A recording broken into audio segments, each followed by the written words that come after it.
Alors dans mes vidéos, je vous parle souvent du potentiel humain, de libérer le potentiel humain. Alors potentiel humain, de quel potentiel parlons-nous exactement? Eh bien pour répondre à cette question, il faut s'en poser une deuxième, à savoir qui sommes-nous réellement?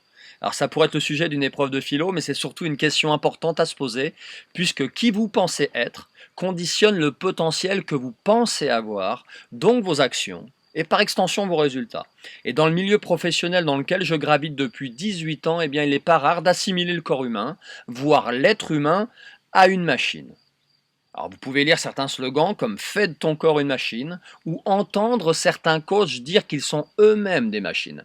Et c'est vrai que ça peut être une façon de voir les choses, puisqu'après tout, comme une machine, eh bien nous sommes un assemblage de pièces ou d'organes ayant pour objectif de faire fonctionner une mécanique, notre corps.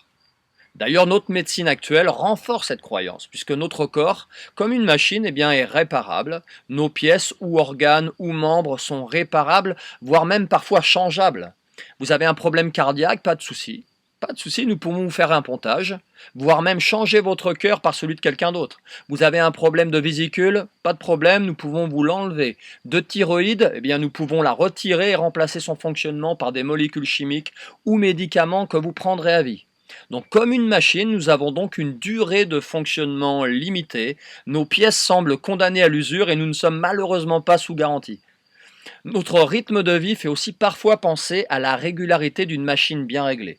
Métro, boulot, dodo, métro, boulot, dodo, jour après jour, année après année, une vie peut être confortable, supportable, mais parfois tristement vécue sans réelle passion. Et selon cette vision, cette manière de voir, quel peut être le potentiel humain? Que pouvons-nous en attendre?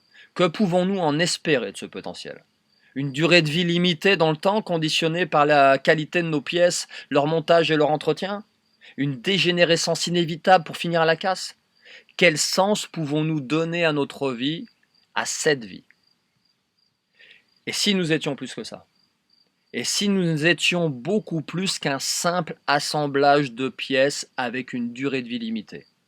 Dans beaucoup de croyances spirituelles, depuis la nuit des temps, une autre vision est exposée. Une vision beaucoup moins limitée de l'être humain et de son potentiel. Et selon ces croyances, eh bien, nous sommes des infimes parties d'un grand tout, appelé dans certaines cultures Dieu, univers, Manitou ou encore la source. Nous serions des âmes interconnectées et incarnées dans cette dimension pour expérimenter la matière. Nous expérimentons la matière dans l'objectif de vivre des expériences humaines permettant à notre âme de s'élever à un niveau de conscience supérieur. Notre corps étant alors ni plus ni moins que le véhicule attribué à notre âme pour nous permettre de vivre ce que nous avons à vivre dans cette dimension. Nous serions donc ici sur cette terre uniquement de passage dans l'objectif d'apprendre. Toutes les expériences traversant notre vie ayant été programmées pour nous permettre de grandir. Alors programmées par qui, allez-vous me demander? Programmées par nous, notre vrai nous, notre âme, sous les conseils de nos guides spirituels. Nous nous programmons donc notre chemin de vie avant notre incarnation.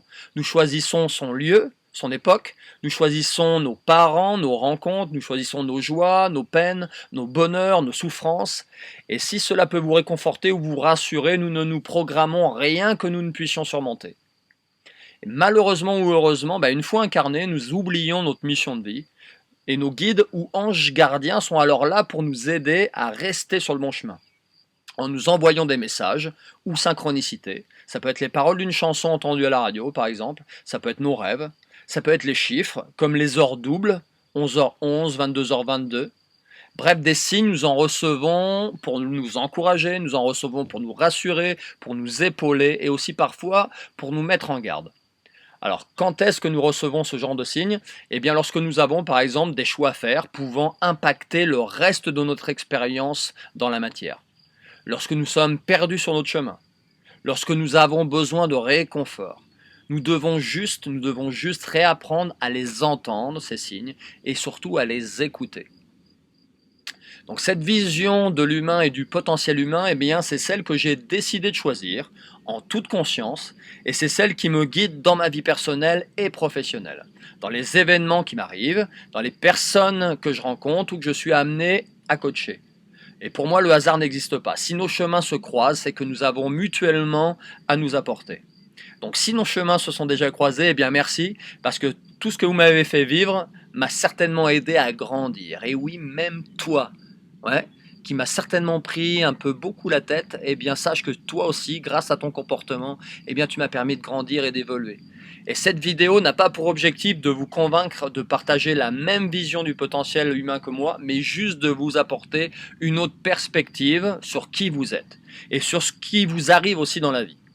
Alors, qu'est-ce que vous pourriez retenir de cette vidéo si vous êtes resté jusqu'au bout? 1. Vous n'êtes pas limité qu'à ce corps physique que vous voyez dans le miroir chaque matin, mais au contraire, vous êtes sans limite. Nous sommes tous issus de la même source et donc tous reliés. Nous nous sommes planifiés nos épreuves, de joie ou de peine, mais toutes sont surmontables et ont toutes pour objectif de servir notre évolution spirituelle. Si nous voulons pouvoir parcourir le chemin que nous avons à parcourir, nous devons ménager notre monture. Et notre monture, eh bien, c'est notre corps physique. Soyez attentifs aux signes et pensez que chaque personne mise sur votre chemin croise votre route, eh bien, pour une raison. À très bientôt.